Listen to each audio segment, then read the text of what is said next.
right call upon, and planning was 19.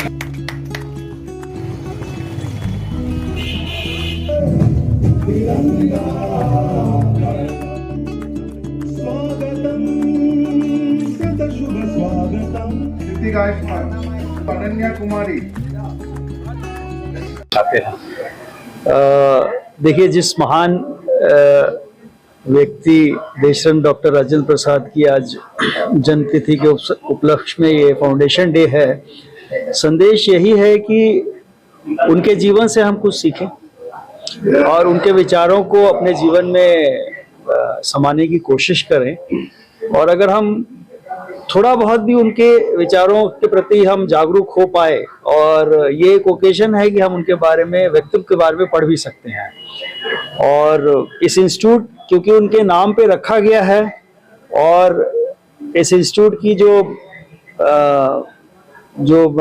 ये है research work है वो झलकता है। तो जिसकी शुरुआत ही इतनी, फाउंडेशन जिसकी इतनी स्ट्रांग रही है, वो इंस्टीट्यूट अपने आप ही आगे बढ़ेगा ही बढ़ेगा, उसमें कोई शक ही नहीं।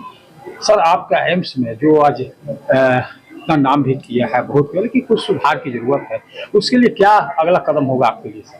देखिए, कोई भी हॉस्पिटल या अस्पताल हमेशा सुधार की जरूरत रहेगी उसमें, और हम हमेशा निरंतर प्रयास करते हैं कि हम उसको कैसे और आगे ले जा सकते हैं। जैसे बेड्स की अवेलेबिलिटी है, कैसे उसको बढ़ा सकते हैं जिससे ज़्यादा से ज़्यादा मरीजों का इलाज हो सके।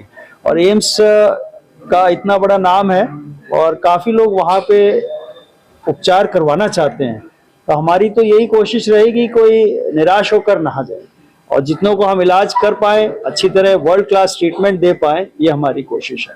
सुधार तो निरंतर रहेगा। 47वां तो क्या संदेश देना चाहते हैं और कौन कौन लोग आए थे और क्या बातें? आज जैसा कि आप जानते हैं, हमारे संस्थान का 62वां फाउंडेशन डे है, स्थापना दिवस है। और हमारे पूर्व राष्ट्रपति, प्रथम राष्ट्रपति देश रत्न डॉक्टर राजेंद्र प्रसाद की जन्मतिथि है 141वीं। और इस अवसर पर हम लोगों ने आज यहाँ पर चीफ गेस्ट के रूप में माननीय हमारे जो पूर्व स्वास्थ्य मंत्री थे भारत सरकार, डॉक्टर प्रोफेसर सीपी ठाकुर को बुलाया था एज अ चीफ गेस्ट। उन्होंने अपना वक्तव्य दिया कि संस्थान काफी उत्कृष्ट कार्य कर रहा है और आगे बढ़ने की और आवश्यकता है, और कुछ बीमारियों का हम लोग समावेश करेंगे। तो हम लोग इस मामले में अग्रसर हैं काफी।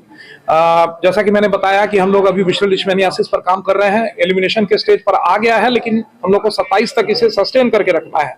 तो उसके लिए हम लोग एक क्लिनिकल ड्रग ट्रायल कर रहे हैं, जो कि एक गोली है मुंह से खाने वाली, मिल्टिफोसिन के बाद टैबलेट है ये। तो यह इसका ट्रायल अभी जस्ट लगभग पूरा हुआ है, हम लोगों ने सैंपल साइज पूरा कर लिया है, लेकिन उसके फॉलोअप में 6 महीना हम लोग को करना है। तो ये पहली चीज है। दूसरी चीज मैंने बताई कि एक डेंगू का वैक्सीन अभी भारतवर्ष में नहीं है, तो ये पहला वैक्सीन होगा जो कि पूरे भारतवर्ष में इस्तेमाल किया जाएगा। और टेट्रावेलेंट वैक्सीन है, मैंने 4 स्ट्रेन, आप जानते हैं कि 4 स्ट्रेन है, डेन 1 2 3 4 4 स्ट्रेन है। 4 स्ट्रेन में के अगेंस्ट यह कारगर सिद्ध होगी, लेकिन हम लोग अभी जस्ट कंप्लीट किए हैं इसका एनरोलमेंट, और 2 साल तक फॉलोअप करना है। तो यह भी एक बहुत बड़ी उपलब्धि रहेगी पूरे देश के लिए। और make in India, made in India जो हमारे माननीय प्रधानमंत्री की असीम इच्छा है, और जिसके आधार पर हम लोग आगे बढ़ रहे हैं विकसित भारत 2047 के तरफ से, तो हम लोग तो स्वास्थ्य के क्षेत्र में ही हैं, तो हम लोग उसी क्षेत्र में अग्रसर हैं। ये दूसरी चीज है जो कि हम लोग कर रहे हैं। और तीसरी जो चीज है, जो कि अभी मैंने बताया कि मलेरिया पर हम लोग कुछ कर रहे हैं। बिहार में मलेरिया का उतना अच्छा डेटा नहीं है, तो हम लोग पटना और मुजफ्फरपुर में कंस्ट्रक्शन साइट्स के अलॉन्ग में हम लोग माइग्रेंट वर्कर्स में मलेरिया देख रहे हैं, रक्त लाके उनके जांच कर रहे हैं। अगर कुछ मलेरिया के केस मिल रहे हैं, जो कि बहुत कम मिल रहे हैं, नहीं के बराबर मिल रहे हैं अभी, तो उसमें अगर मिलते हैं तो हम लोग उन लोगों को मच्छरदानी देंगे, दवाएं देंगे और वहां फॉगिंग करवाएंगे। तो यह 3 बड़े प्रोजेक्ट्स जो हम लोग कर रहे हैं। इसके अलावा और बहुत छोटे छोटे प्रोजेक्ट्स हमारे यहाँ हो रहे हैं। टीबी पर काम हो रहा है, डिस्ट्रिक्ट लेवल सेंटिनल सर्वे, जो कि पूरे भारतवर्ष में एक साथ हो रहा है। इसके अलावा आज जो है ब्रिगेडियर डॉक्टर राजू अग्रवाल को हमने आमंत्रित किया था, जो कि पटना एम्स के डायरेक्टर हैं। उन्होंने भी अपना वक्तव्य दिया और संस्थान की काफी सराहना की। और डॉक्टर प्रोफेसर मिताली चैटर्जी हैं, जो कि IPGMER की हेड हैं फार्मेकोलॉजी विंग की।